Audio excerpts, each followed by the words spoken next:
Beloved, chosen one, heaven has interrupted your scroll.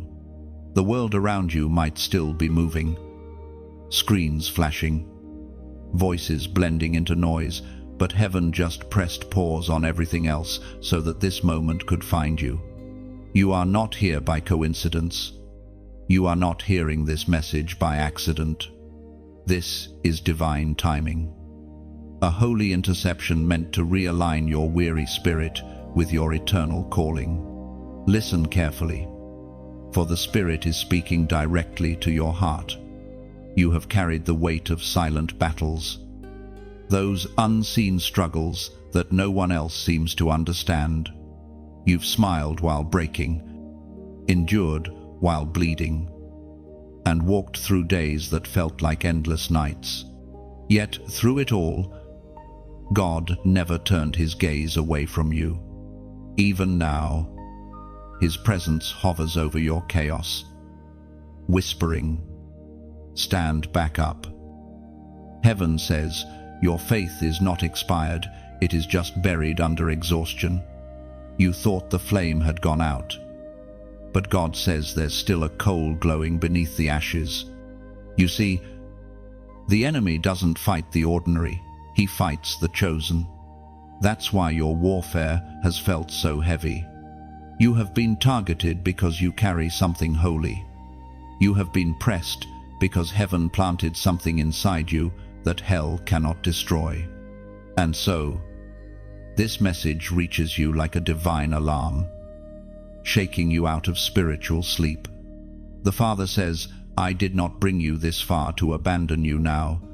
You might have stumbled, doubted, even whispered prayers that felt unheard, but the heavens recorded every tear. Every sigh in the midnight hour became a seed of strength for the dawn. You were never forgotten, you were being prepared. There is a sound echoing through eternity, calling the chosen ones to rise again. It is not a call to perfection, but a call to perseverance. You've been standing on the edge of giving up, convinced your time has passed. Your purpose faded, but God says, look again. What seems like the end is only a divine reset. You are not behind, you are being recalibrated. You are right on schedule for divine restoration. Remember, even the greatest warriors have moments of collapse. Elijah sat under the juniper tree, asking to die. Peter wept bitterly after denying Christ. Yet both stood back up and finished their assignments. Why? Because God doesn't disqualify those who fall, he refines them. The fall doesn't define you, the rising does. And heaven is waiting for your rise. Let these words pierce your spirit like fire through fog. You are not disqualified. You may have lost your rhythm, but not your calling. You may have doubted, but not been dismissed. The same God who spoke worlds into existence still speaks into your weary heart. Right now, he is breathing courage back into your bones, reviving every dream you thought had expired. It is time to realign. Stand tall again. Even if your knees shake, lift your eyes above the storm. Your faith is not dead, it is awakening. Feel it, that gentle burn in your spirit. That quiet assurance saying, I am still here. That's the Holy Spirit rekindling your fire. Heaven has not moved on without you. You are still part of the story. We are reminded through the writings of David in the Psalms. Chapter 46, verse 10, Be still, and know that I am God. Let that truth anchor you. Be still, not passive, but trusting. Stillness is not surrender to despair, it is surrender to divine control. When your world spins, your stillness declares that heaven reigns. When the noise rises, your stillness invites peace. The Lord is saying, stop fighting in your own strength. Let me carry you now. And as you let him carry you, something begins to shift. The same heaviness that once made you sink now becomes the reason you will soar. Every delay, every disappointment, every sleepless night, they were never meant to destroy you. They were meant to deepen your roots. What you thought was punishment was actually protection. What you thought was loss was redirection. God was never silent, he was strategic. So, take this moment and breathe again. Let your shoulders drop, your spirit settle, and your hope return. This is your reset. You are stepping out of exhaustion and into renewal. You are walking away from doubt and into destiny. Heaven is not waiting for the perfect version of you, it's waiting for the willing one. If this message found you, it means heaven has not finished with you. Lift your head, lift your heart, and let your faith breathe again. Because faith never truly dies, it only waits for the moment you choose to believe once more. Now, before this moment passes, act in faith. If this word has touched your spirit, do not stay silent. Like, share, and subscribe to stay connected to this divine movement. And in the comments, type 777 as a prophetic declaration that your faith will not expire and you will stand back up. You have been fighting silent battles for far too long. Chosen one. The kind of battles that don't leave visible scars but drain your strength in secret. The kind that make you question whether your prayers even reach heaven. You smile in public, but deep inside, there's a war between faith and fatigue, between belief and the heaviness of reality. No one knows the weight you carry, the late-night tears, the moments you whisper, "Lord, I don't know how much longer I can do this." Heaven heard those whispers. The Spirit has seen every struggle you didn't have words for. And though the silence made you feel forsaken, God says, "I have been closer to you in your quietest pain than in your loudest praise." The silence was never abandonment. It was the sacred stillness where strength is born. There is a kind of warfare that cannot be fought with hands or seen with eyes. It happens in the corridors of the soul. That's the war you've been in. The world calls it anxiety, fatigue, burnout, but heaven calls it spiritual warfare. Every time you chose to get up despite your exhaustion, every time you chose to pray, even when the heavens felt closed, you were winning battles you couldn't see. The enemy's greatest tactic has not been to destroy you, it's been to make you forget who you are. Because if he can convince you that you're powerless, he doesn't have to take your faith, you'll hand it over yourself. But heaven interrupts this illusion today. You are not powerless. You are not forgotten. You are not fighting alone. Remember the moments when you almost broke, but didn't. The nights you thought would never end, but dawn still came. The strength that carried you through those seasons was not your own. It was grace holding you up when your faith trembled. The same grace that sustained you then is standing beside you now. You may not feel victorious, but that doesn't change the fact that you are still standing.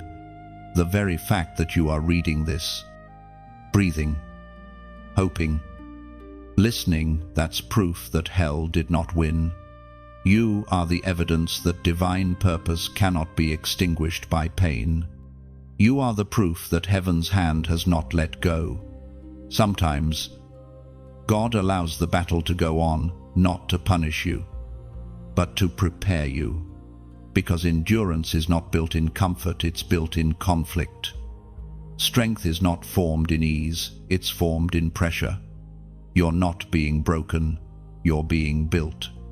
Every unseen struggle has been training your spirit for the season you're about to step into. When it feels like you've been fighting too long, when the fatigue seeps into your bones. Remember this, even your waiting has purpose. The silence is not absence. It's the sound of heaven working behind the scenes. What you thought was God's distance is actually His defense. He's been shielding you from battles you didn't know were raging. You've looked around and seen others thrive while you've struggled.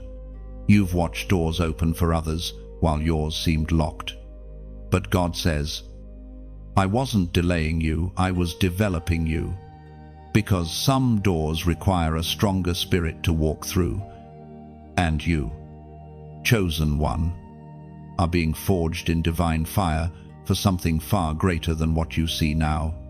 The Spirit spoke through the voice of Moses to remind Israel during their moment of fear. The same truth speaks to you now through that ancient promise. It is written in the book of Exodus, chapter 14, verse 14. The Lord will fight for you. You need only to be still.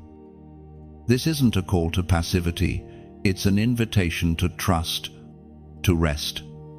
Not because the battle isn't real, but because the outcome has already been written. Heaven is not pacing nervously about your future. Heaven is already celebrating your victory. The war you think you're losing is already won. You just haven't seen the full manifestation yet. When your strength fails, lean on His. When your courage wavers, remember His track record. You've survived everything the enemy threw your way, not because you were perfect, but because you were protected. You are not fighting for victory. You are fighting from victory. There's a difference. The battlefield may look like failure, but the victory banner is already raised in the unseen realm. The angels who guarded you through storms are still surrounding you now. The same power that parted seas for Moses is the power standing behind your prayers tonight. So do not mistake the silence for defeat. Do not confuse stillness for stagnation. The Lord is working even when you see nothing. And yes, you're tired. The constant push, the endless prayers that feel unanswered. The weight of waiting, it can make you want to withdraw. But even in your weariness, heaven whispers, hold on a little longer, because something is shifting. The clouds are moving. The walls are cracking. The very atmosphere around you is about to change. You may feel weak, but that weakness is your doorway to divine strength. The Lord is not asking you to perform, just to remain. When your faith feels faint, remember, He fights while you rest. He moves while you wait. He conquers while you trust. So, take a deep breath. This battle will not last forever. The darkness that's been surrounding you is not permanent. It's simply the prelude to your breakthrough. Heaven has not abandoned you. Heaven is arming you. And when you rise again, you'll see that every hidden fight, every lonely tear, every weary prayer was building the kind of strength that cannot be shaken. Because while the world saw your silence, heaven saw your survival. You were never losing, you were learning to rely on the one who never loses. Chosen one. Your faith has been standing on the brink. You've been teetering between endurance and surrender, between hope and exhaustion. There have been moments when you looked at your own reflection and wondered, is there anything left in me to keep believing? You've prayed, waited, and watched. Yet the silence has stretched so long that doubt began to feel like truth. But hear this clearly, heaven has not forgotten you. What feels like the end of your faith is actually the edge of your breakthrough. Faith on the brink is still faith. Even a trembling hand that reaches toward heaven is still declaring, I believe. God is not disappointed in your struggle. He's delighted that you haven't stopped reaching. Heaven celebrates the one who clings to hope with trembling fingers. Because that kind of faith is the most beautiful. It's raw, real, and unfiltered. You have felt your strength slipping. You've tried to stand, only to fall again. But the truth is, your falling never disqualifies you, your rising does. Every time you choose to rise, you declare war on darkness.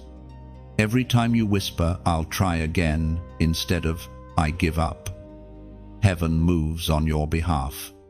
You see, your faith was never meant to be flawless, it was meant to be resilient. Think about the seed buried beneath the soil. It looks dead, unseen, forgotten. But in the unseen darkness, life is forming. That's what's happening in your faith right now. It's being reborn in the soil of struggle. You think it's over, but heaven says, something new is sprouting in the dark. You can't see it yet, but it's growing beneath the weight of your tears. There's a moment in every believer's life when God allows the lamp to flicker, not to extinguish it, but to show that His light is the one sustaining it. You've been trying to keep your flame alive with your own breath, but the Spirit is about to blow His wind across your soul and reignite what's been fading.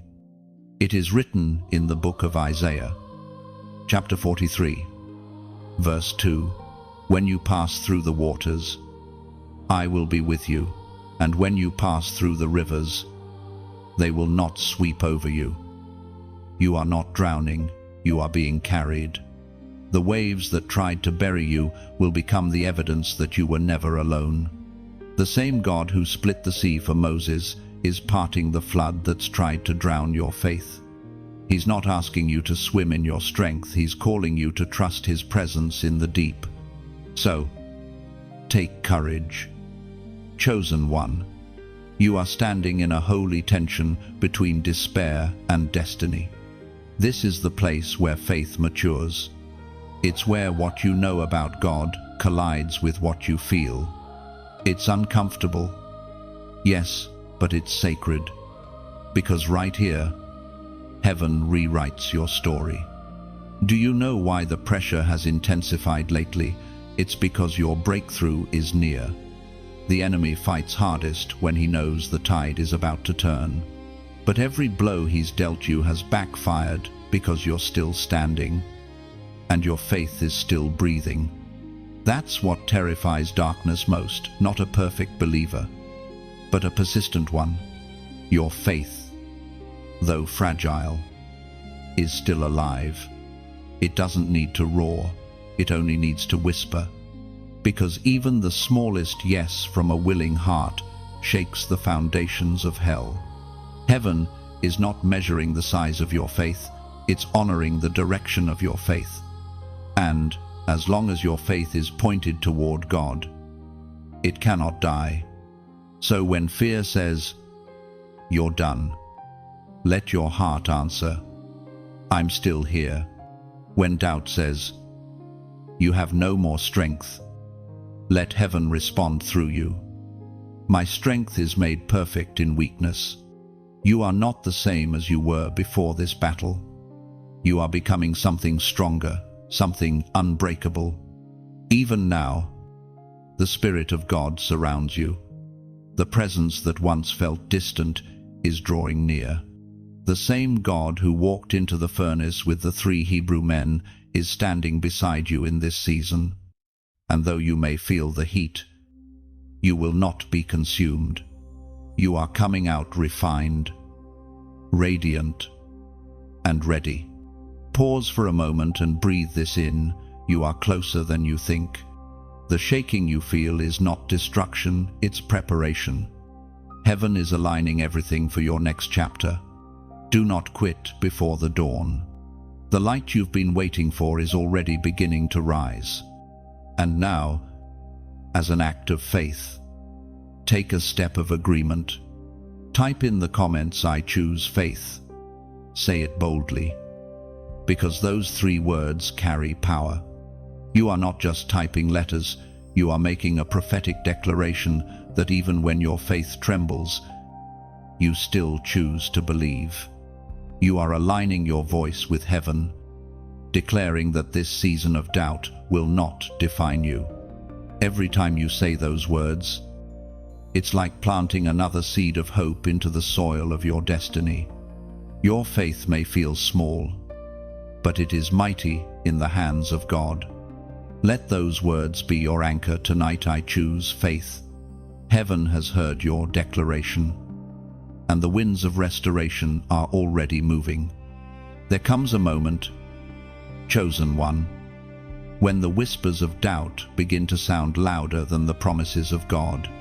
You've heard the voice before, the one that says your time has passed, that what you prayed for will never come, that maybe you misheard heaven. It creeps in quietly, not with rage, but with reason, trying to convince you that faith was a beautiful dream, but not a practical reality. Yet today, heaven tears down that lie, because what God spoke over your life does not come with an expiration date. You see, faith often feels like standing in the middle of a contradiction when what God said and what you see don't match. You're waiting for breakthrough, but all you see are closed doors. You're holding on to promises that seem delayed beyond reason. And somewhere along the way, your heart starts to whisper, maybe the promise expired, but it hasn't. God's word doesn't decay with time. His timing is not late, it's layered with divine intention. The lie of the expired promise is the enemy's favorite weapon against those who carry destiny. He wants you to measure God's faithfulness by your calendar. But heaven doesn't run on human clocks. Every not yet from God is protection. Every delay is design. What looks like inactivity is often incubation. God is still working, still weaving, still writing. The enemy tells you to look at your surroundings to see who's moved ahead of you, who seems to have what you prayed for, who appears to be living your answered prayer. But what he doesn't tell you is that your story was never meant to look like anyone else's. God's promises are personal. He doesn't duplicate destinies, he custom designs them. Your process is different because your purpose is different. Faith, when tested, feels fragile, but heaven sees it differently. Your faith is being tempered, not weakened. Like gold in the furnace, it's losing the impurities of impatience, fear, and pride. What remains after the fire is something unshakable. You will walk out of this season not just believing in God's promise, but becoming the promise. Because sometimes the waiting is not about what God is giving you, but about who He is shaping you to be. There is a moment in every believer's journey when the voice of logic argues with the whisper of the Spirit. Logic says, "It's been too long." The Spirit says, "It's still coming." Logic points to the calendar. The Spirit points to the covenant. And heaven always honors covenant over circumstance. The ancient prophet Habakkuk once wrestled with the same tension you feel now. He looked around and saw delay everywhere.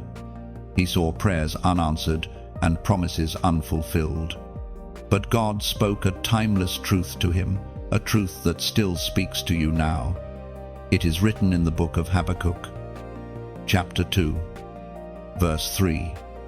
"For the vision is yet for an appointed time, though it tarry. Wait for it, because it will surely come. It will not delay." That means your promise still breathes. It's not dead, it's developing. What looks like stillness is actually structure being built in the unseen. The promise hasn't expired, it's maturing. God is aligning every variable so that when it manifests, it will be undeniable that it came from Him. There's a sacred beauty in divine delay, because delay exposes what kind of believer you are.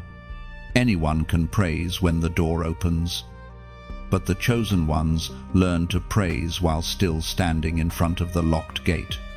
Anyone can shout when the blessing arrives, but the faithful worship even when the blessing tarries. That's the kind of faith that shakes heaven, the faith that waits without wavering. Your faithfulness in the delay is not wasted. Heaven measures obedience in seasons where nothing makes sense. Every time you refuse to give up, every time you chose to believe again, every time you cried but still said, "God, I trust you," you built an altar of endurance. That altar is now glowing before God's throne, and He remembers. When you feel forgotten, remember this: you are engraved on the palms of His hands. When you think your prayers have expired, remember, His word runs through eternity. Time may pass, people may change, but the promises of God are as alive as the breath that first spoke them. Do not measure the promise by the time it takes, measure it by the one who made it. He is not a man that He should lie.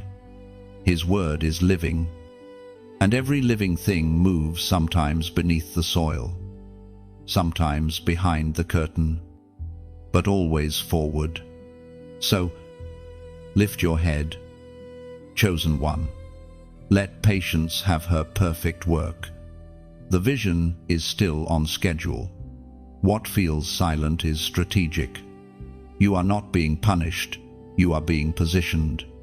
Heaven's clock is ticking not toward your disappointment, but toward your divine moment of unveiling. And when that moment comes, every second of waiting will make sense. You'll see that the delay was never denial, it was preparation. You'll look back and realize that God never forgot you. He was simply saving the best chapter for last. You've been through seasons that left you trembling, yet here you are, still standing, not because the storms were gentle, but because grace was greater. Chosen one, heaven is whispering again, rise, even shaking. You don't have to wait for perfect strength to move, you only need a willing heart. God doesn't require steady feet before He calls you to walk. He only asks for trust. There are moments when life feels like walking across shattered glass. Every step cuts. Every movement hurts. You tell yourself, maybe I should just stay down until the pain stops. But heaven says otherwise. You were not made to lie in the dust. You were crafted to rise from it, even shaking, even uncertain, even wounded rise. Because every time you stand back up, you echo the resurrection itself. Faith is not proven in the absence of trembling, it's proven in the courage to move while trembling. Like a baby bird learning to fly, your wings may shake, but the wind of the Spirit carries you. Like a soldier standing again after the battlefield, smoke clears. Your armor may be dented, but it still fits. Like a tree bending in the storm, you may sway, but your roots are still anchored deep in God's promise. The ancient wisdom of Scripture reminds us of this divine resilience. It is written in the book of Proverbs, chapter 24, verse 16. Though the righteous fall 7 times, they rise again. That means you were never called to be flawless, you were called to be faithful. Heaven does not count how many times you fall, it counts how many times you rise. Every fall is simply another opportunity for the glory of God to lift you higher. When you rise after falling, something holy happens. Heaven leans close. Angels stand in awe. The same Spirit that raised Jesus from the dead fills your lungs again. You become living proof that defeat is not final for the faithful. You turn pain into prophecy and setbacks into testimony. Your shaking steps become a sermon without words. And sometimes, all God asks of you is movement, not perfection, not clarity, not confidence, just movement. Because motion, even slow, invites miracles. When Peter stepped out of the boat, the waves didn't calm immediately, but in the act of stepping, the supernatural unfolded beneath his feet. That's what's happening to you. The moment you decide to move again, heaven rearranges the laws of your reality to make a path. Maybe right now you feel like your faith is fragile, your hope thin, your energy gone. That's okay.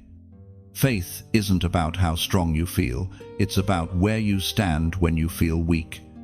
And when you choose to stand, even in weakness, God steps in with strength. So take that trembling step. Lift your head. Even if tears blur your vision, breathe again. Worship again. Speak life again. Because heaven has assigned angels to strengthen those who refuse to stay down.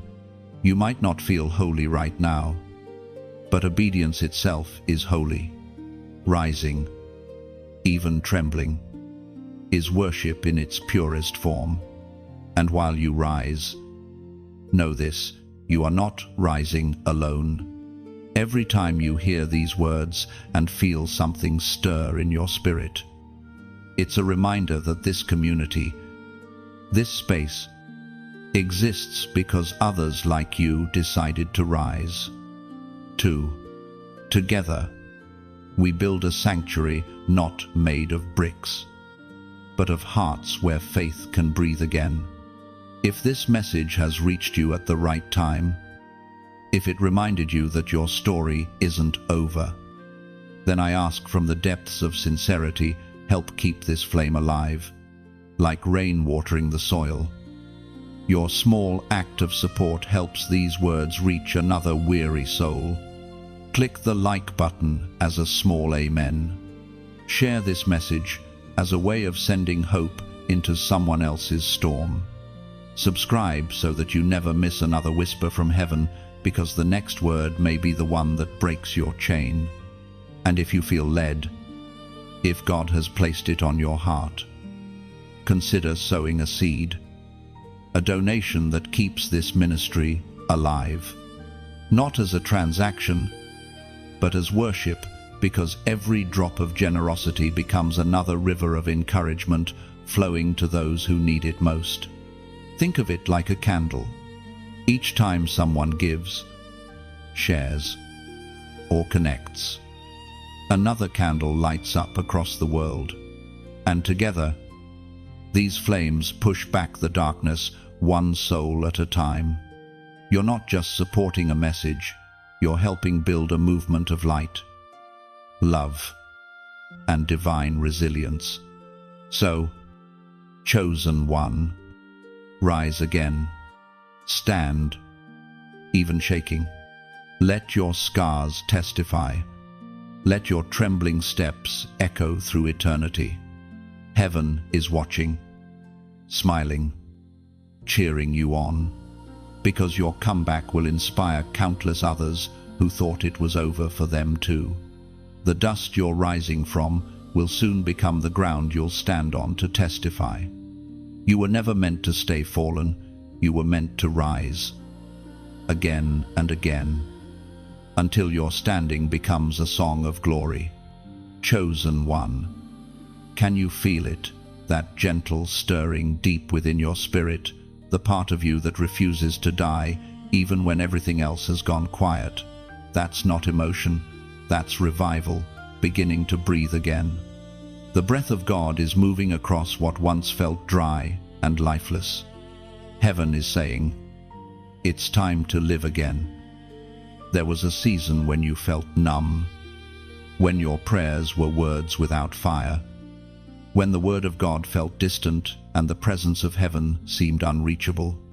You went through the motions, smiled for the world. But inside you whispered, God, where are you? Yet even then, His Spirit hovered over your emptiness, like the wind that swept across the void before creation. He was preparing to speak life again into what you thought was lost. Beloved, you are standing in the valley of your own dry bones, the place where dreams seem dead, where hope lies scattered, where your once burning faith feels reduced to dust. But listen carefully, this valley is not your grave. It's your resurrection ground. The Spirit of God is not finished. He is not repelled by what is dry. He is drawn to it. Because where there is emptiness, He fills. Where there is silence, He speaks. Where there is death, He breathes life. The voice of heaven echoes through eternity, and it's calling your name now. Prophesy to what has died in you. Your faith might feel small, but even a whisper of obedience releases power. Speak over your spirit. Speak over your purpose. Speak over the places that feel forgotten. The same power that raised Lazarus from the tomb is the power that now stirs within your chest. It is written in the book of Ezekiel, chapter 37, verse 4, prophesy to these bones and say to them, dry bones, hear the word of the Lord.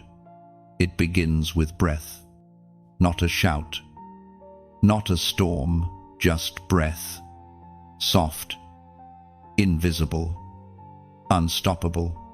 You may not see it, but it's happening. The Spirit is breathing on your weariness, restoring passion where apathy settled, igniting your heart where coldness crept in. You are being revived from the inside out. Revival doesn't always look like fire from heaven. Sometimes it looks like a heartbeat that refuses to quit. Sometimes it's the simple act of opening your Bible again. Sometimes it's the tear that falls quietly while you worship. Sometimes it's the strength to whisper, I still believe after everything you've been through. Every small act of faith is a spark, and heaven builds bonfires out of sparks.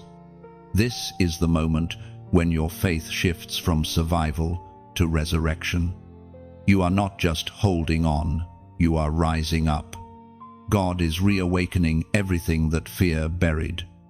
The dreams that seemed gone forever are breathing again. You are stepping out of numbness and into renewal. Can you sense it?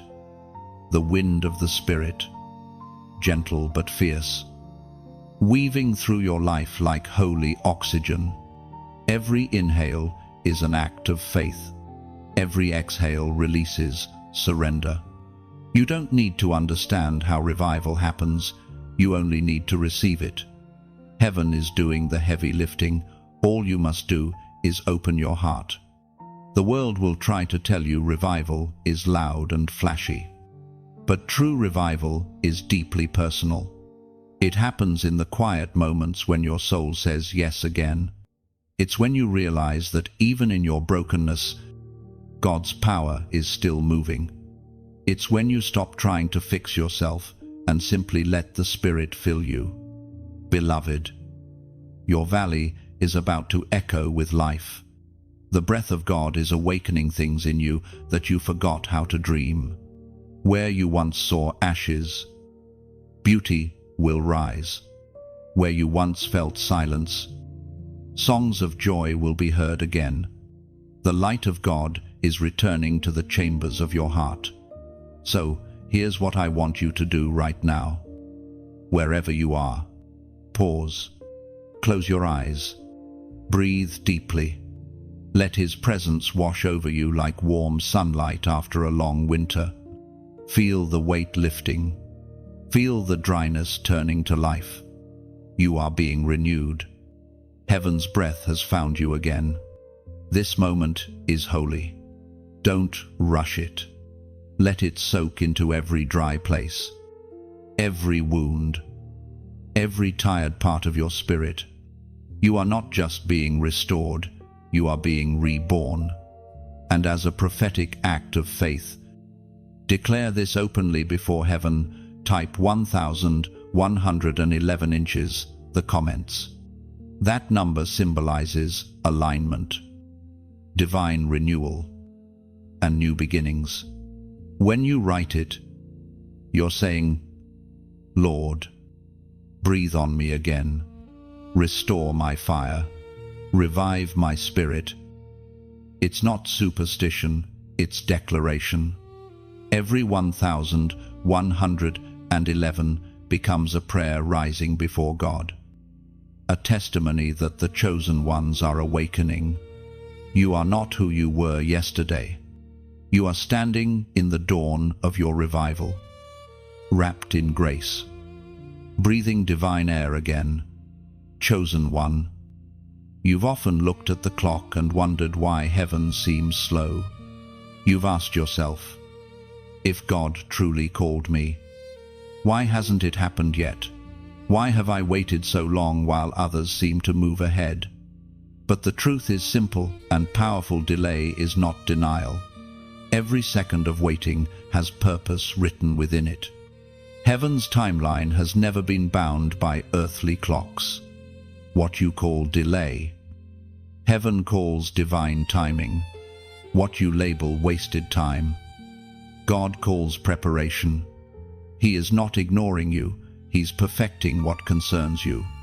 The waiting season is not a prison, it's a womb. And in that hidden place, something sacred is forming, even if you can't see it yet. Patience, though painful, is the furnace of maturity. When God delays, He's teaching you to trust His heart when His hand seems still. He's shaping you to walk in promise without pride, to receive blessing without forgetting who gave it. Every moment of delay is an invitation to lean deeper, not turn away, because trust is only proven in the silence. You see, if everything came easily, faith would never grow roots. But when heaven seems quiet, when prayers hang unanswered, that's where faith digs deep and anchors itself in eternal soil. Waiting reveals what you truly believe about God, whether you trust His character or only His calendar. And you, chosen one, are learning to trust His character. Think back over your life, the doors that didn't open, the relationships that fell apart, the opportunities that slipped away. Each one felt like a loss. But later you realized it was protection. Heaven doesn't just answer prayers, it edits them. Sometimes God closes doors not because you're unworthy, but because the room behind them can't hold the greatness within you. There are seasons where heaven holds you back, not to punish you, but to preserve you. When an arrow is pulled backward, it's not retreating, it's gaining force. The tension you feel right now is divine pressure preparing you for release. When God finally lets go, you'll soar farther than you ever thought possible. But if He released you too soon, you'd miss the mark. So yes, you've been delayed, but only because you're being prepared for something larger than you can imagine. Every delay in the kingdom is a divine setup for a greater unveiling. You are not being held back, you're being held in His hand. The beauty of God's timing is that it always carries purpose. Nothing in your life has been wasted, not a tear, not a season, not a single prayer. You may not see the pattern yet, but heaven has been weaving every thread into divine design. What you thought was random pain will soon reveal perfect purpose. The wisdom of Solomon still echoes through the ages and speaks into your heart now. It is written in the book of Ecclesiastes, chapter 3, verse 11, He has made everything beautiful in its time. Not your time, its time. There is a specific moment when beauty blooms, and trying to force it early only damages the seed. The caterpillar doesn't rush the cocoon, and the seed doesn't panic underground. They trust the process. So must you. When you rush, you may step out of alignment. When you wait, you stay under divine covering. The waiting keeps you close to the heart of God, and that closeness will soon become your greatest treasure. Because when the promise finally arrives, you won't just celebrate the blessing, you'll cherish the intimacy you found while waiting for it. There's a sacred rhythm to heaven's timing. Sometimes it slows you down to protect your soul. Sometimes it speeds you up to meet opportunity. And sometimes it seems silent, yet that silence is full of divine orchestration. Right now, the pieces you can't see are aligning perfectly. And when the moment comes, everything will converge in breathtaking precision. You are not behind. You are not forgotten. You are in divine sync. Heaven is not late, it is layered. The same God who timed the sunrise to meet the morning dew has timed your breakthrough to meet your readiness. When it happens, it will not feel rushed or forced. It will feel inevitable, as though all along, heaven was gently guiding you here. So, breathe again. The waiting has not been wasted. Every tear watered the soil of your destiny. Every not yet has carried you closer to your now. You are still on schedule for what God promised. Do not despise the delay, embrace it. Let patience finish its work. Let faith hold steady even when your emotions falter. You are being prepared for a moment that will make the years of waiting worth it. When that door opens, you'll understand why every other one had to stay shut. Hold this truth deep in your heart. Chosen one, God's delays are divine rehearsals for destiny. He is not teaching you how to wait. He is teaching you who to trust. And when His appointed time comes, it will arrive not a minute early, not a second late, but right on heaven's clock. Chosen one, look at your scars, those marks you've tried to hide. Those reminders of where you've been, they are not signs of weakness. They are proof of survival. Every scar is a testimony that the weapon was formed, but it did not prosper. You walked through pain, through betrayal, through seasons that stripped you bare, and yet you are still here. That means grace has never left your side. You may have wished the journey were easier, wished you could erase the memories of certain nights when you cried until your body trembled. But even those nights were not wasted. Heaven gathered every tear and used them as ink to write a deeper story in you, a story of endurance, redemption, and strength. The world measures strength by how untouched someone looks, but heaven measures strength by how many times someone got up again. You are not strong because you never fell. You are strong because you kept rising. And each scar you carry tells heaven's favorite kind of story, the kind that ends with victory written over brokenness. Think about it. Chosen one, if those wounds had destroyed you, you wouldn't be reading this now. You would have faded away under the weight of your pain. But you didn't. Somewhere inside you, a quiet voice kept saying, "Keep going." That voice was not your own. It was the whisper of the one who promised never to leave you. You see, your scars are not ugly. They are sacred reminders that God's mercy was stronger than what tried to kill you. Each one is a testimony that grace intervened. When others walked away, He stayed. When your strength ran out, His power took over. You may not have noticed it then, but every step you took in weakness was carried by unseen hands. It is written in the first letter of Peter, chapter 2, verse 24, "By his wounds you have been healed." That means even the Son of God chose to keep his scars.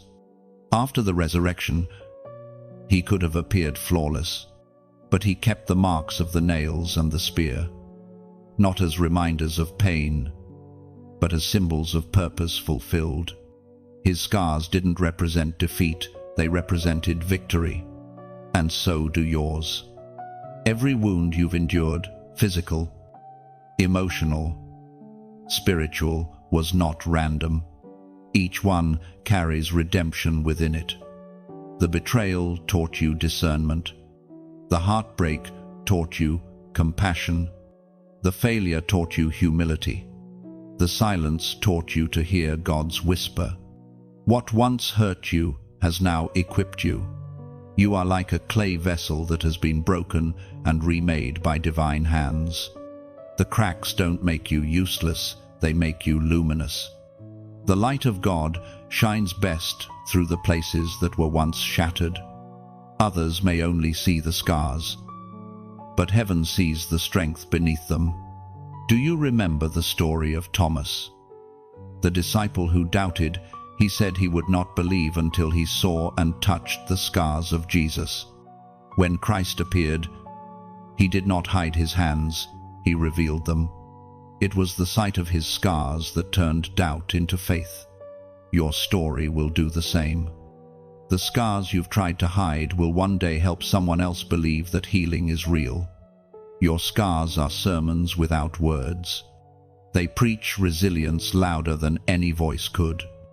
When others see the light in your eyes after all you've endured, they'll know there's a God who restores. When you tell your story without bitterness, they'll know there's a grace that heals. Your pain was not wasted, it became prophecy. And maybe you still feel tender in those wounded places. That's okay. Healing is not forgetting, it's transforming. God doesn't erase your past, He redeems it. The scar remains, but the sting is gone. The wound is closed, but the wisdom remains. You no longer bleed from it, you shine through it. If you look closely, you'll see that every scar aligns perfectly with where the enemy aimed to destroy you. He attacked your confidence, and now you carry humility. He struck your peace, and now you carry divine calm. He tried to break your faith, and now you carry authority. What he meant for harm, heaven has turned into heritage. So, the next time you see your scars, don't hide them. Lift them up to God as an offering. Let them remind you of who brought you through the fire. They are proof that the fire didn't consume you, it refined you. They are heaven's way of saying, you survived, and now you are ready. Chosen one, you are walking proof of grace. You carry the evidence of mercy in your skin, in your memory, in your story. Do not despise your scars, they are your credentials in the kingdom. They tell the world, I have seen pain, but I have also seen God. And that is the mark of the truly chosen, not perfection, but perseverance. You are not defined by what broke you. You are defined by who rebuilt you. Every scar is a seal of purpose fulfilled. Every healed wound is a doorway to someone else's deliverance. And as you move forward, may you remember, scars are not shame, they are signatures of victory. Chosen one, the valley around you has been too quiet for too long. You've waited for someone to speak life into your situation, to lift you out of the stillness, but heaven says, it's your turn. You are no longer meant to survive the valley, you are meant to command it. This is the hour when heaven transfers authority back into your mouth. The power that once parted seas now rests on your tongue. For too long, you've spoken from your pain. You've repeated the words the world fed you. I'm tired. I'm done. I can't. But God whispers, you can. Because your words are not harmless, they are seeds. Every phrase you plant grows into your reality. Speak fear, and you'll see drought. Speak faith, and you'll see harvest. The atmosphere around you is waiting for your voice to choose. You have no idea how powerful your words truly are. The same spirit that hovered over the void in Genesis now hovers over your life, waiting for you to say, let there be. Your valley responds to the language of faith. It cannot resist it.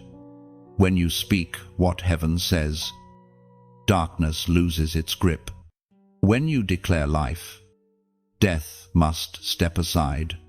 The ancient wisdom still stands true and thunders through eternity. It is written in the book of Proverbs, chapter 18, verse 21, death and life are in the power of the tongue. You've read that verse before, perhaps even quoted it, but now it becomes your assignment. It's not just a proverb, it's a weapon. The same mouth that cried in pain can now roar in power. The same tongue that once spoke defeat can now decree destiny.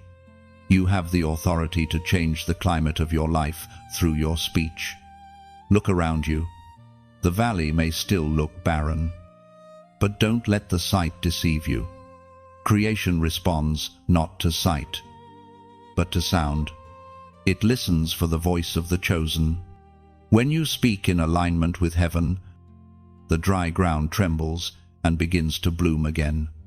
That's why the enemy fights so hard to keep you silent, because he knows your voice carries creative power. This is not the time to whisper fear. This is the time to shout faith. The walls that surround your promise are waiting for the sound of your obedience. Do you remember Jericho?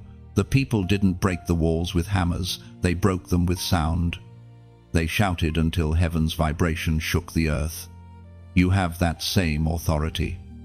Start where you are. Speak over your home, your health, your future, your peace. Speak over the people you love. Speak life into the things that seem beyond repair. Heaven is not looking for perfect sentences, just faith-filled sound. Your voice is not small, it's sacred.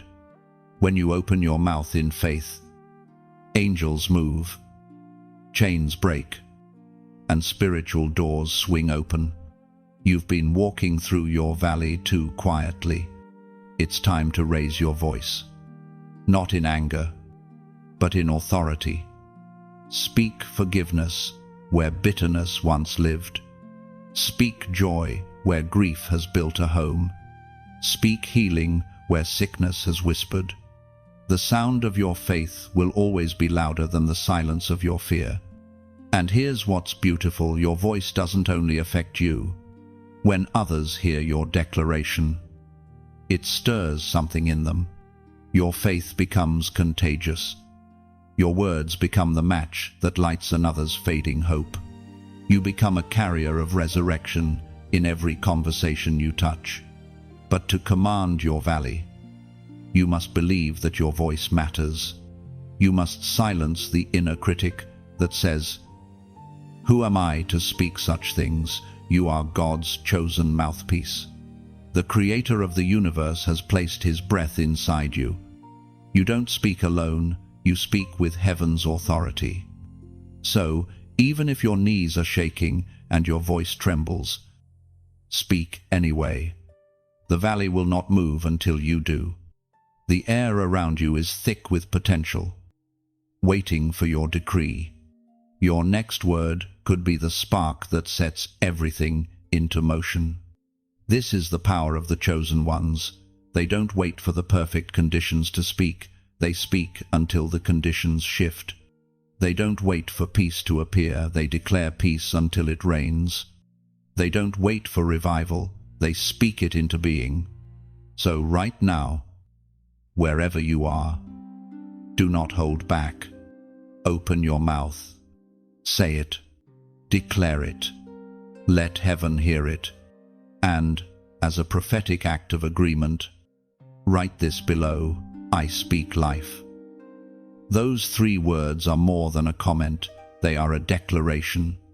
When you type them, you are commanding your valley. You are saying to every dead thing in your atmosphere, you will live again. You are reclaiming your authority as one who carries the breath of God. The moment you speak, the moment you declare, the valley shifts, because the world is waiting for the chosen ones to open their mouths again, not with complaints, but with creation. So, speak, beloved. The breath in your lungs was never meant for silence. Speak life, and watch heaven echo it back to you. Chosen one, take a deep breath and look at where you are. You've fallen before. Yes, but somehow, you always find your way back to your feet. That is no small thing. The power of standing back up is not just physical, it's spiritual, sacred, and unseen.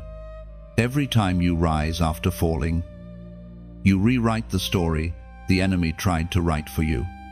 You turn what was meant to bury you into the very ground from which you grow. There's something holy about the act of rising. It's the echo of resurrection that still ripples through time.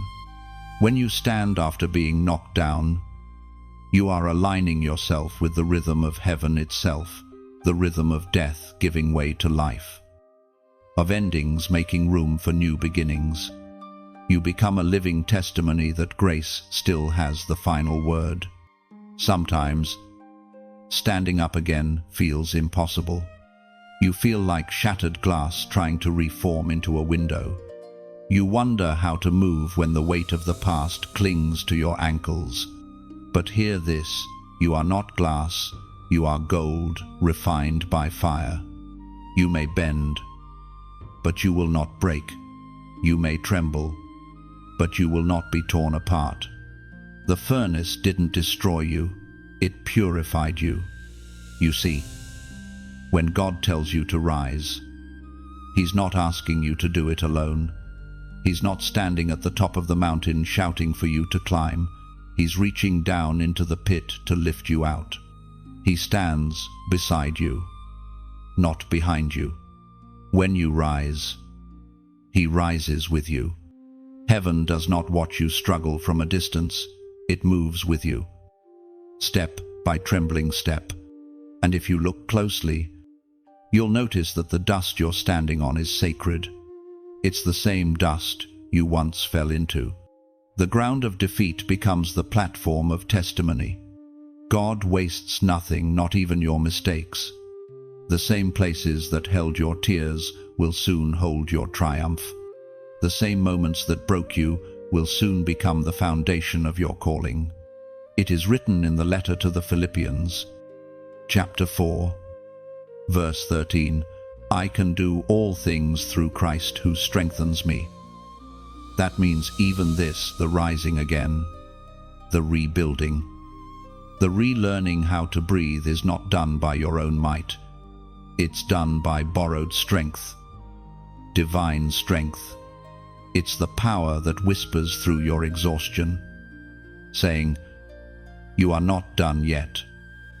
Think of a forest after fire. The flames may seem to consume everything, but underneath the ashes, seeds are awakening. In time, new growth bursts through the blackened soil, stronger than before. That's what's happening inside you. The fire didn't end your story, it fertilized it. Your resilience is a sermon without words. Someone, somewhere, is watching your journey. They may never tell you, but your persistence is giving them courage. Every time you stand, you silently teach others that it's possible to rise again. You are a walking miracle. and your rising carries healing for others who have forgotten how to get back up. So, stand tall, not with pride, but with purpose. Let your comeback be your worship. Let your healing be your hallelujah. You may not know all the answers, but you know the one who never left. The same voice that said, "Lazarus, come forth," is calling your name, too. And as you rise, know that this space, the words you're hearing now, is not just a voice on a screen. It's a sanctuary built for souls like yours, where hope is rekindled and faith breathes again. Every message here is crafted like a seed meant to land softly in your spirit and bloom at the appointed time. If this word has touched your heart, if it found you in your valley and helped you stand again, I ask help keep this flame alive. Your small act of support, your gesture of gratitude, becomes a ripple of hope for others who haven't yet found their way. Click like if this word stirred something inside you. It's a simple act, but every like is like saying, "Yes, Lord, I'm still standing." Share this message as a bridge of encouragement to someone who might be fighting in silence. You never know who's scrolling through their storm tonight, desperate for a word that will save them. Your share could be the hand that pulls them back to their feet. Subscribe if you haven't yet, because this journey isn't over. There are more words coming, more fire, more healing. Staying connected keeps you within the flow of what God is doing here, a community of believers rising together, refusing to stay down. And if you feel led, if this ministry has poured into you, consider sowing back into it. Give not out of pressure, but out of purpose. Your donation, whether great or small, becomes oil in the lamp that keeps the light burning for others. Every drop of generosity extends this message further, reaching hearts you may never meet until eternity. Think of it like lighting a candle in the dark. You light one flame, and suddenly 1,000 others begin to glow. That's what you're giving, you're sharing. Your connection does. It spreads warmth to those who've forgotten how light feels. Chosen one, rise again. Rise with purpose. Rise with grace. Rise for those who haven't yet found the strength to stand. Heaven is applauding not because you never fell, but because you chose to rise again. Your standing is a declaration to the universe. Grace still wins. Chosen one, do you remember the times you asked God, why does it have to be so hard? The battles, the delays, the disappointments, it all seemed unfair. You watched others move forward while you were still fighting just to stay afloat. But heaven wants you to see something now. Every trial you faced has been training ground. Every hardship was a hidden lesson in strength. You are not being punished, you are being prepared. God doesn't build warriors in comfort, He builds them in conflict.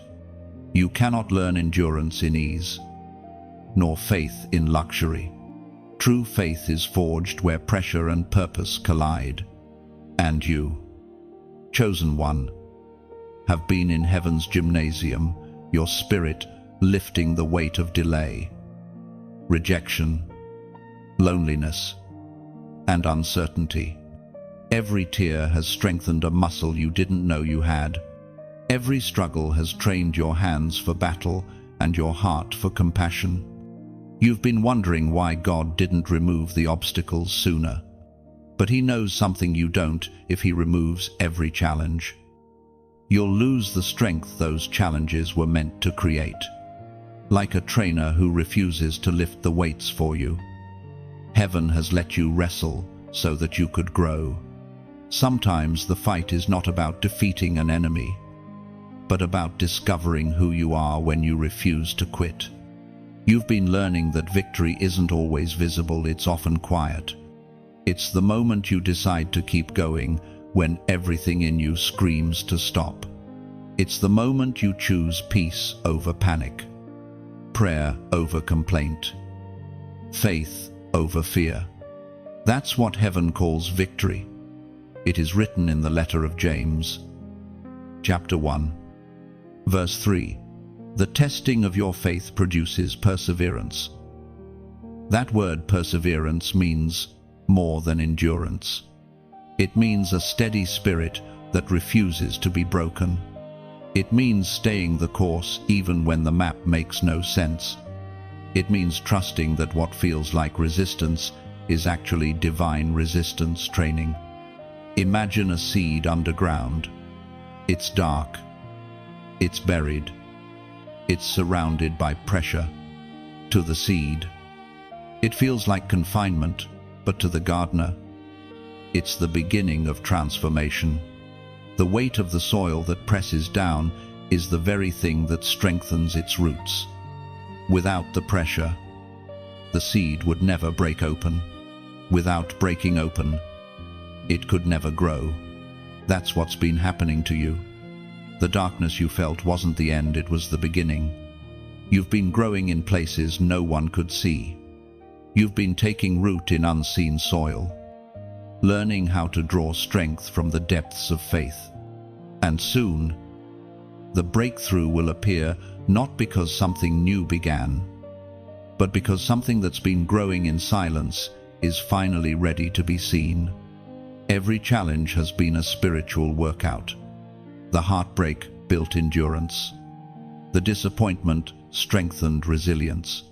The unanswered prayers trained your spirit in patience. The confusion taught you surrender. The isolation taught you intimacy with God.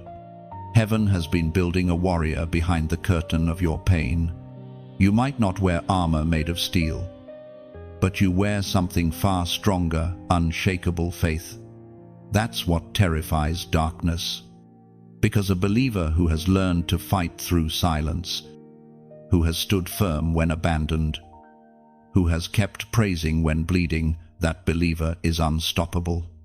You've been walking through the fire, but notice this, though it burned, it didn't consume you. You came out different, stronger, wiser, quieter, maybe, but more dangerous to the enemy than ever before. The fire refined your faith until it glows with divine authority. There's something about the ones who've been through the wilderness and didn't give up. They carry an anointing of endurance that can't be faked or taught. It's the kind of strength that makes others feel peace just by standing near them. That's you. Chosen one. You carry that now. Every wound has become a weapon. Every scar, a shield. Every delay, a doorway. The pain that once weakened you is now the very thing that gives your words power. You can speak to others not from theory, but from truth lived in fire. Your story isn't about how easy it was, it's about how faithful God was. You've been on heaven's training ground, and the lessons are almost complete. Soon, what felt like crushing weight will become divine momentum. You will move differently now, not out of desperation, but out of discipline, not out of fear, but out of faith. You have learned the rhythm of resilience, and heaven is about to use that rhythm to shake nations. So, stand tall, warrior of God. You've been tested, but not defeated. You've been pressed, but not crushed. You've been trained for battles that will bring freedom to others. The wilderness wasn't your punishment, it was your preparation. And now, every ounce of pain you've carried is becoming strength that will carry you forward. You are heaven's soldier, refined by fire, armed with perseverance, and marked by endurance. What once made you cry will soon make you roar. You are not merely surviving, you are being strengthened for the assignment ahead. Chosen one. Do you feel it? The weight that's slowly lifting from your shoulders. The heaviness that once chained your spirit beginning to dissolve. You've been through battles that would have broken others. Yet you stand here, more resilient, more radiant, more aware of who you truly are. You are not barely surviving, you are becoming an overcomer. Heaven has placed a mantle on you, one that only those who endure can wear. It is the mantle of the overcomer. To overcome doesn't mean life has been easy. It means you've faced what others feared, stood where others fled, and believed when others gave up. You've walked through storms that stripped away everything unnecessary. And what remains is the essence of your calling pure, unshakable, refined faith. There's something sacred about this moment. The weight of yesterday no longer defines you. The shame of the past has lost its grip. The fire that once threatened to consume you has now become the very light guiding your steps. Heaven is declaring over you, you have overcome not by your strength, but by mine. You've walked through valleys, faced rejection, endured loss, and yet you never surrendered your heart. You might have stumbled, but you didn't stay down. You might have cried, but you didn't curse the name of the one who held you. Every time you rose again, even quietly, heaven took notice. You see, overcoming isn't about perfection, it's about persistence. It's not about having no fear, it's about walking forward despite it. Every time you whispered, "I still trust you," you stepped deeper into the anointing of an overcomer. God has been watching your faith mature in the fires of trial, and now he says, it is time to wear the crown. You are not just another believer, you are a testimony in motion. The mantle resting upon you carries weight, but it also carries power, the power to stand, to speak, and to shift atmospheres. Heaven has been clothing you in authority that can't be taught or transferred. It's earned in silence, in surrender, in moments where you had nothing left but faith. It is written in the book of Revelation, chapter 2, verse 10, "Be faithful unto death, and I will give you the crown of life." That is the reward of the overcomer, the crown that cannot tarnish, the glory that cannot fade. It's not gold or silver that heaven places upon your head, but light, the pure reflection of divine endurance. You've been running a long race, but now the crown is within sight. The season of merely surviving is ending, the season of reigning is beginning. But understand this, chosen one, the mantle of an overcomer isn't just for you.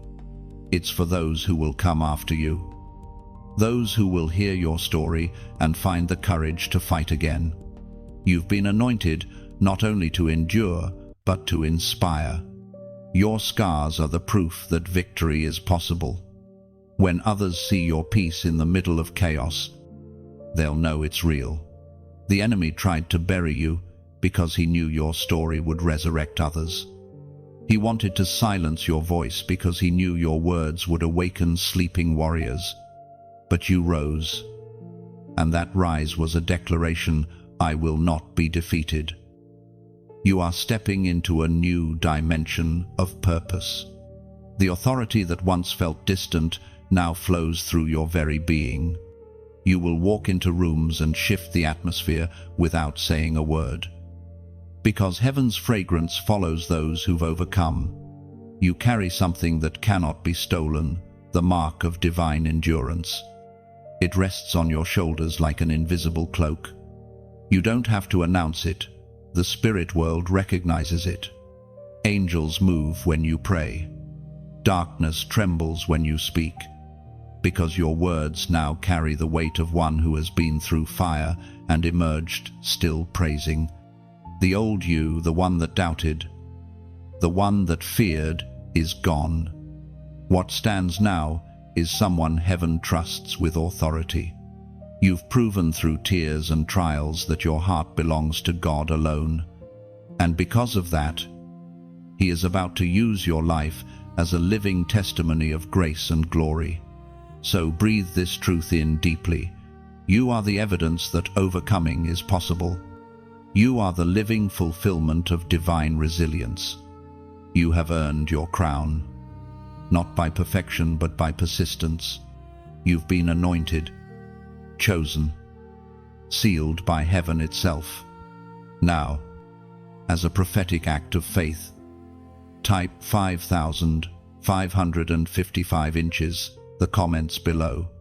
That number represents divine grace multiplied, a symbol that what once broke you will now bless you. It's your declaration to heaven and hell alike. I am crowned. I am chosen. I am an overcomer. When you write it, let it not be just a number, but a statement of identity. You are no longer walking wounded, you are walking crowned. The weight you carried has transformed into wisdom, the pain into power, the trials into triumph. You are heaven's proof that what is forged in fire cannot be undone by fear. Rise now. Crowned one. The world will soon see what heaven already knows. You were never meant to be defeated. You were meant to overcome. Chosen one. Can you hear it? A sound rising not from the earth, but from heaven itself, a sound that carries the vibration of restoration. It is not a whisper this time, it is a roar. The Lion of Judah is roaring over your life, declaring that what was lost shall be returned. This is the season of divine restoration, and you are standing right in the middle of it. You've been through seasons where everything seemed stripped away. People walked out. Opportunities vanished. Doors closed one after another. And it felt as though life itself was shrinking around you. You cried, God, where did it all go? But heaven answers now. Nothing you lost has truly been lost. It has been stored. For what the enemy stole, heaven has kept in reserve, waiting for the fullness of time to release it back into your hands. Multiplied. Restoration is not about returning to how things used to be. It's about recovering everything in greater form. What was taken will not come back the same. It will come back transformed, refined, renewed. God never restores something to its old state. He upgrades it. When Job's world collapsed, it wasn't rebuilt as before. It was doubled. And your story carries the same pattern. It is written in the book of Joel, chapter 2, verse 25. I will restore to you the years that the locust has eaten. That verse does not speak of mere recovery, it speaks of recompense. God doesn't just give back things, He gives back time. The lost years, the broken seasons, the wasted efforts, all are being folded back into your timeline as divine acceleration. You thought you were behind, but heaven says you are about to leap ahead. Think of how nature mirrors the rhythm of restoration. When a tree loses its leaves in winter, it looks dead, yet deep within, life still flows. The roots drink quietly, unseen, and when spring comes, it doesn't simply regain what it lost, it bursts forth more vibrant, more abundant. That's how God restores His chosen ones. You've endured your winter. The roots of your faith have grown deep. Now spring is breaking through, and new life is coming fast. Every place where you've experienced loss is now becoming a site of divine recompense. The relationships that broke you are making room for connections that will bless you. The dreams that died are clearing the soil for visions that carry eternal impact. Even the moments you regret are being rewritten into wisdom that will protect you in the future. Nothing is wasted, not one wound, not one failure, not one tear. You may not see it yet, but restoration is already happening in the unseen. Doors are being unlocked. Hearts are being softened. Resources are aligning.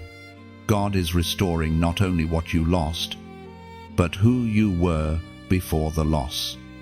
The joy, the peace, the confidence, the childlike wonder, all of it is being returned to you, pressed down, shaken together, and running over. The roar of restoration does not come gently. It shakes everything unstable so that only what is eternal can remain. That's why you've felt the tremors lately, the sudden shifts, the unexpected changes, the rearrangements in your circle. Heaven is uprooting what no longer serves you to make room for what will sustain you. The roar doesn't destroy, it awakens. You've been walking through a rebuilding process that sometimes felt like ruin. You looked at the debris of what used to be and wondered if anything good could rise from it. But the Spirit of God says, I am the master builder, and I never leave a site unfinished. What seemed demolished was merely being cleared for reconstruction.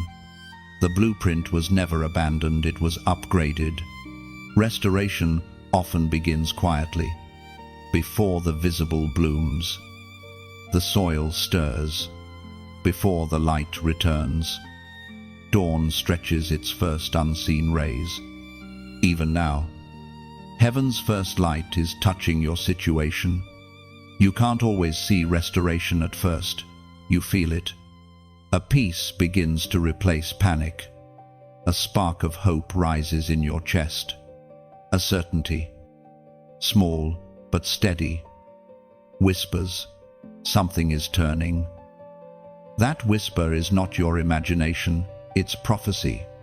Because restoration is not coming, it's already here. The roar has been released, and the earth itself must respond. The same God who spoke galaxies into existence is now speaking renewal over you. What was taken unjustly will be returned righteously. What was broken will be mended beautifully. And when it happens, you won't have to fight for recognition or validation. The fruit will speak for itself. The light that returns to your life will be unmistakable. People will look and say, how did they come back from that? And your answer will be simple, grace restored me. Chosen one, lift your eyes. What you thought was the end is only the evidence that something greater is beginning. The roar of restoration is moving through your life, gathering everything scattered, redeeming everything lost. You are about to see that God not only restores what you had, He restores who you are. Chosen one, when faith is reborn, something extraordinary begins to happen. The very atmosphere around you starts to change. The shadows that once loomed close now retreat. The darkness that used to press against your chest no longer carries weight. You become a walking contradiction to fear itself. Because your faith terrifies darkness. Darkness has always been allergic to light. But the light you carry is not ordinary. It is divine. It is not a flicker that needs protecting. It is a flame that consumes what opposes it.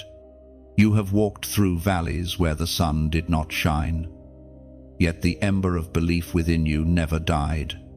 And now, that ember has become a blaze. You are no longer hiding from the dark. The dark hides from you. This is what happens when your faith matures. It stops trembling and starts commanding. The very things that once frightened you now bow to the authority of the light within you. You are not a victim of circumstance. You are a vessel of divine power. Heaven has entrusted you with light. And light is never neutral. It invades. It transforms. It conquers. Think about it. A single candle can dispel an entire room of shadows. That is the kind of light you carry. Chosen one, you may not always feel bright, but even a flicker of divine faith burns with eternal power. The darkness doesn't need to be defeated in grand displays, it simply needs to be faced with unwavering belief. Because the truth is, darkness has no substance of its own. It only thrives where light is absent. The moment you begin to stand in your faith, the enemy loses his advantage. His greatest weapon was never power, it was persuasion. If he can convince you that you are powerless, he wins. But once you remember who you are and whose spirit lives inside you, his illusions collapse. It is written in the Gospel of John, chapter 1, verse 5, "The light shines in the darkness, and the darkness has not overcome it." Darkness doesn't flee because you shout, it flees because you shine. And shining is not about performance, it's about presence. Just your existence as a faithful one disrupts the plans of the enemy. You are a lighthouse in a world of fog. A living reminder that God still reigns. The enemy fears believers who know their authority. He cannot handle a soul that refuses to fear him. You have learned through pain that fear is only as strong as your agreement with it. And now, you no longer agree. You've walked through too much to doubt God now. You've seen his fingerprints on too many moments of mercy to pretend he's absent. When faith grows, it becomes more than words. It becomes a weapon. Your prayers carry the sound of thunder in the spirit. Your worship releases vibrations that shatter strongholds. Your peace becomes a rebuke to panic.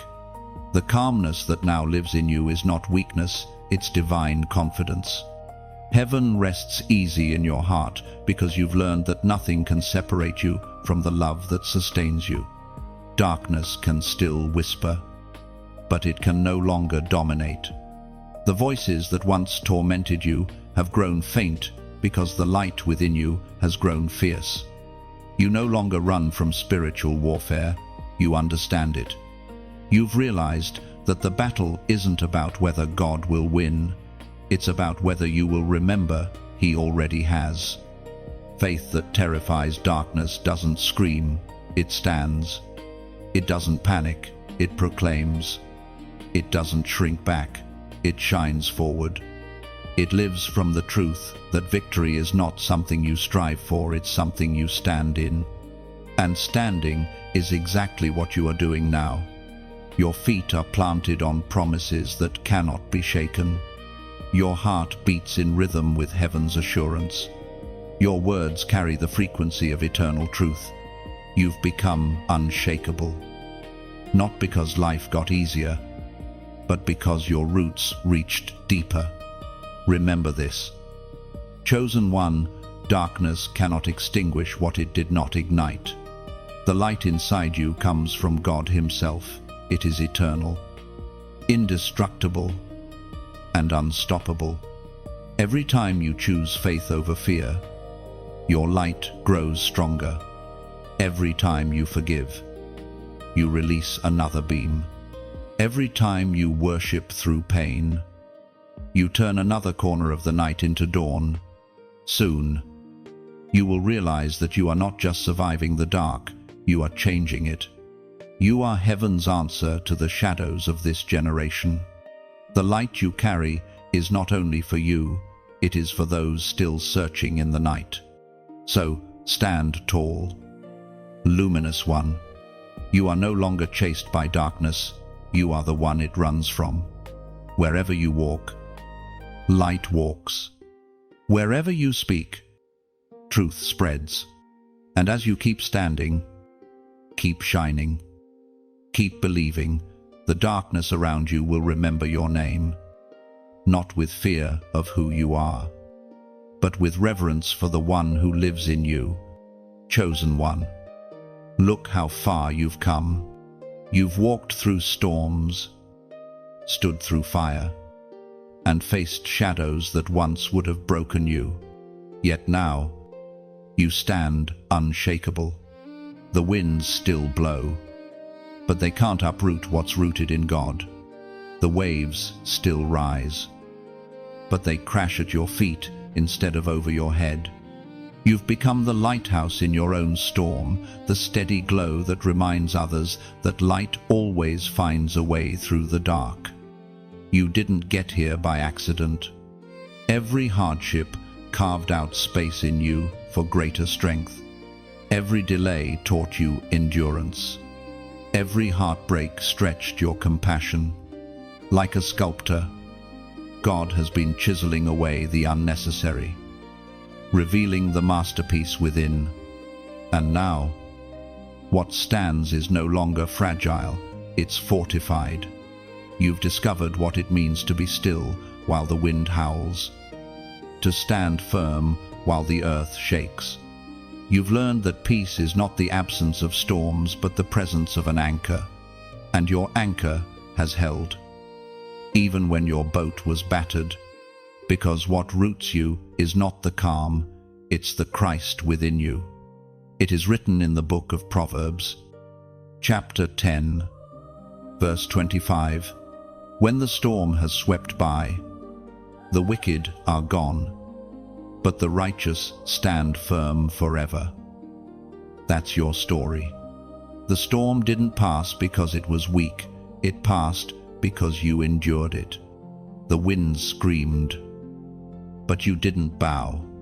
You became the tree that bends but never breaks, the mountain that endures the rain and still remains.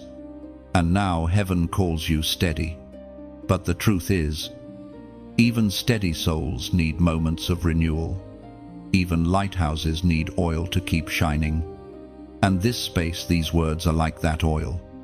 Every time you return, heaven pours a little more strength into your spirit, a little more clarity into your heart. Together, we keep the fire burning. Together, we remind the world that faith still works, that grace still saves, that light still wins. If this message has met you at the right time, if it found you while your heart was trembling but helped you breathe again, then I invite you to join this movement of light, not out of obligation, but out of alignment. You are part of something divine, something beyond algorithms or screens. You are part of a gathering of chosen hearts who refuse to let the world go dark. So, before this moment fades, take a simple step of faith. Click like on this message, not just as a digital gesture, but as a declaration that your light still burns. Each like is like striking a match in the dark, small, but powerful when multiplied. Share this word with someone who's standing in their own storm. Maybe they've been praying for a sign, and this will be it. You never know whose night will be illuminated because you decided to pass on the flame. A single share can be the difference between despair and deliverance for someone scrolling through their silence. Subscribe if you haven't already, not just to follow a voice, but to stay connected to a rhythm, a heartbeat of heaven that keeps speaking hope into weary souls. Each message is a new tide of renewal, a fresh breath for tired lungs. Don't drift away from that current. Stay near, stay nourished. And if God has used this message to touch your life in a real way, I invite you to give, not out of pressure, but out of purpose. Consider it like planting a seed in fertile soil. When you donate, even the smallest seed grows into a tree of shade for someone else's struggle. You're not just giving to words, you're giving to a movement of mercy, a river of light that continues flowing to those who need it most. Every act of support, every comment, every seed sown extends this reach further, pushing light into places algorithms can't reach. And that's the beauty of what we're building together. You are not a spectator, you are a builder of something eternal. In the comments, leave a few words, a reflection, a line, a phrase that sums up what this message has awakened in you. Let it be your voice added to the symphony of faith echoing here. Your words matter more than you know. They might be the reason someone decides not to give up tonight. You are not just reading, you are participating in heaven's work. This page, these words, this moment, it's sacred ground. Every person who finds it adds another stone to the altar of light we're raising together. Chosen one, you have become unshakable. You've weathered the fiercest winds and found that your roots go deeper than fear. Now, stand tall, not for recognition, but for reflection. You are the proof that God's grace is stronger than any storm. And as long as you stand, the world will see that faith still holds. Keep shining, keep standing, keep believing. And if this message breathed life into you, like, share, subscribe, or sow, together, we'll keep building altars of hope where the weary can rest, and the broken can remember how to rise again. Chosen one, can you sense it?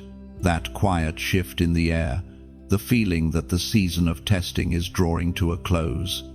The long nights that once felt endless are beginning to fade into dawn. The storms that taught you endurance are losing their strength. You've reached the place where the refining is almost complete. Heaven is whispering, it's time. There comes a moment in every divine journey when the furnace cools, the lessons crystallize, and what once burned now glows. You have been through that fire, every tear, every trial, every delay, and you have emerged different. What once wounded you no longer controls you. What once frightened you now fuels you. The weight of your past has become the foundation of your wisdom. You've walked a long road to reach this moment. There were times you thought you wouldn't make it. Moments you mistook silence for absence and darkness for defeat. Yet heaven never looked away. The same hand that shaped the stars held you through your shaking. The same voice that called light from darkness has been calling you through your wilderness. And now, you are standing on the edge of completion. Completion doesn't mean everything is easy. It means everything makes sense. What once seemed fragmented now connects. You begin to see the fingerprints of God on every twist of your story, the heartbreaks that redirected you, the delays that protected you, the losses that strengthened you. You realize that the process wasn't punishment, it was preparation. It is written in the second letter to Timothy, chapter 4, verse 7, I have fought the good fight. I have finished the race. I have kept the faith. That is where you are now, not at the start of faith, but in its fulfillment. You have fought battles that no one saw, endured seasons that no one understood, and yet your faith remains intact. It might be bruised, yes, but it's unbroken. You've reached a point where heaven looks at you and says, you made it. The race you've been running was never about speed, it was about endurance. God was not measuring how quickly you got there, but how faithfully you kept moving. Every step, even the smallest one, counted. The moments when you stumbled but refused to stop, those were the victories heaven celebrated most. You've learned that faith is not a sprint, but a sacred marathon. It's the long obedience in the same direction. It's waking up each day and saying, "I still believe." It's showing up to prayer even when you don't feel the fire. It's forgiving again, trusting again, loving again. That kind of faith builds something eternal within you, a resilience that can't be shaken by circumstances. Now, the mantle of completion rests gently on your shoulders. It's not loud or dramatic. It's quiet, like the calm after a storm. When everything smells like rain and the air feels new, it's peace, deep, anchored, untouchable. You don't need to prove anything anymore. You don't need to chase validation or fight for acceptance. You've already been approved by heaven. You are stepping into the season where what you've carried in faith will begin to manifest in reality. The seeds you've sown in tears are about to sprout in joy. The prayers you thought went unanswered are about to echo back with fulfillment. You've been faithful in the unseen, and heaven always rewards that kind of faithfulness. But remember this: chosen one, the crown of completion isn't the end. It's the beginning of new responsibility. When God completes one chapter, it's because He's preparing to open another. You are not being retired, you are being reassigned. You've graduated from survival to stewardship. The lessons you learned in the fire will now become the tools you use to guide others out of theirs. Every scar on your spirit is a map for someone else's deliverance. You are now the living testimony that faith works. You've crossed through the wilderness, and now you carry water for those still wandering. That is the beauty of divine completion. It turns survivors into shepherds, followers into forerunners. So, lift your head high. The battle may have left marks on your soul, but they are marks of victory, not defeat. You've earned your rest, not as an escape, but as a reward. You've completed a chapter that few have the endurance to finish, and as heaven places this invisible crown upon your head, you can feel it, a quiet strength rising from within, a certainty that the story was worth every tear. You have fought the good fight. You have finished the race. And now, the author of your story smiles and whispers, "Well done." This is not the end, it's the threshold of something new. The fire has refined you, the journey has shaped you, and the race has revealed you. You are not who you were when this began, and that was the point all along. Chosen one. The journey has led you here to the still point after the storm, the holy pause between what was and what will be. Heaven's voice speaks softly now, not in thunder or fire, but in the steady whisper that only those who have endured can hear. Stand back up. This is not the command of urgency you once knew. It's not a cry shouted into chaos. It's a gentle yet unyielding invitation to rise as one who understands. The time for trembling is over. You've already fought, already wrestled, already wept. Now, heaven asks you to rise, not because you're desperate, but because you're ready. The world around you has been shifting. You've felt it the way certain doors have quietly closed, the way new ones have begun to open without fanfare. It's the rhythm of divine transition. You are no longer who you were when this began. Every season of pain, every lesson learned, every tear shed has written transformation into your very being. You are standing taller now, not in pride, but in peace. There was a time when you rose out of survival. You stood because you had no choice. You moved because life forced your hand. But this rising is different. It comes from understanding. You stand now as one who knows that faith was never about avoiding the fall. It was about learning to rise again with purpose. You have become like the mountain that endures every storm.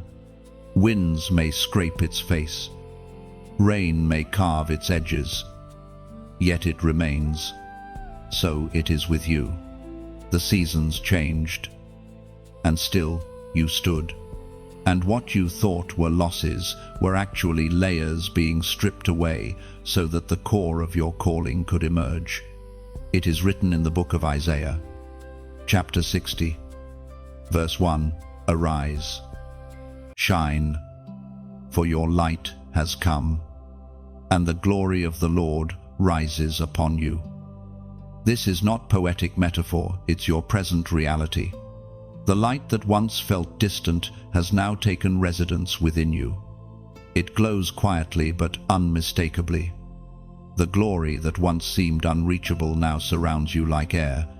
You have carried the oil through the dark, and now the flame has found it. Heaven's brilliance reflects from you, and the world will begin to notice. But the rising God asks of you is not only personal, it's prophetic. You rise not just for yourself, but for others still bowed under the weight of despair. You rise so that they can see that faith still works, that redemption is still real, that restoration still happens. Your life has become a message, one that requires no microphone because the truth of it is written on your face. You will walk differently now. There will be peace in your stride and clarity in your gaze. The voices that once accused you will lose their sound. The chaos that once surrounded you will no longer disturb your rest. You are walking in divine alignment, the kind of peace that cannot be shaken because it is not rooted in circumstances, but in covenant. This is the moment when the chosen ones begin to take their place, quietly, humbly, but undeniably. Heaven is raising an army of those who have learned not just to believe, but to become, and you are among them. You carry the mark of endurance, the authority of one who has walked through fire and come out refined. Your rising won't be dramatic. It won't need applause. It will be steady, like the dawn, subtle at first, then undeniable. People will begin to feel the shift around you before they understand it. They'll sense peace where there used to be pressure, strength where there used to be fear, wisdom where there used to be wounds. You have become living proof that light wins. And as you rise, you'll begin to see your reflection differently, not as someone barely holding on, but as someone entrusted with divine assignment. The same hands that once trembled in surrender are now steady in authority. The same eyes that once wept in despair now gleam with understanding. You'll realize that God never asked you to be perfect, He asked you to persevere. And you did. So stand, chosen one, not as the broken, but as the rebuilt, not as the victim, but as the vessel. Stand as the one heaven whispers through, as the one earth looks to when hope grows dim. You were never meant to blend in, you were meant to blaze. And remember this, standing up is not about returning to what was, it's about walking into what's next. The path before you glows faintly, but it will brighten with every step. The same God who carried you through will now commission you forward. You will move with quiet strength, speak with calm authority, love with deeper compassion. Everything that was emptied from you will return in double measure, sanctified by the journey. This is the fulfillment of all the whispers, the culmination of all the waiting. You stand now as the living testimony of divine persistence, a vessel of light in a world hungry for hope. You are proof that faith does not expire, that grace does not run dry, And that falling was never the end. It was the beginning of resurrection. Rise, chosen one. The season of refining is over. The season of shining has come. The valley is behind you. The dawn ahead. Stand back up, not because you must, but because you were born to. And when you walk forward from this moment, know that heaven walks with you. The same voice that called you out of despair now calls you into destiny. The same hands that held you through fire now anoint you for purpose. The journey continues, but you will walk it differently, now lighter, stronger, radiant. You are the proof that divine faith never dies, it only transforms. You are the evidence that even ashes can glow with glory. And as you stand, heaven smiles. Because this moment right here was always the plan. Chosen one. If these words have found you, then heaven has accomplished what it set out to do. This wasn't just a script, it was a divine encounter. Every line was written to remind you that faith never expires, that grace never runs out, and that you are still part of heaven's unfolding story. You've journeyed through fire, silence, and revelation. And now, you stand in light, steady, awakened, whole. But this is not goodbye, it's a continuation. Every moment you choose to believe, you continue this message. Every time you speak life into someone else's darkness, the story grows stronger. That's the beauty of what we've built here, a community of light, formed one heart at a time. If this message touched something deep within you, let it live beyond this moment. Like this message as a way of saying, yes, I receive it. Share it with someone who needs to stand again, someone whose light is flickering but not gone. You might be the very reason their faith reignites. Take a moment and comment below. Tell your story. Leave a line of gratitude, a prayer, or even a single word that captures what you feel right now. Your words are not just comments, they are confirmations that heaven is still speaking through the chosen ones. And if you haven't already, subscribe, not for numbers, but for connection. Each new word that comes will meet you where you are, whispering the truth you need in the moment you need it most. Together, we will keep the flame burning. Together, we'll keep lifting the weary, reminding them that no matter how many times they fall, God's call remains the same. Stand back up. Until the next word finds you. Carry this one in your heart. You are chosen, you are loved, and you are never alone.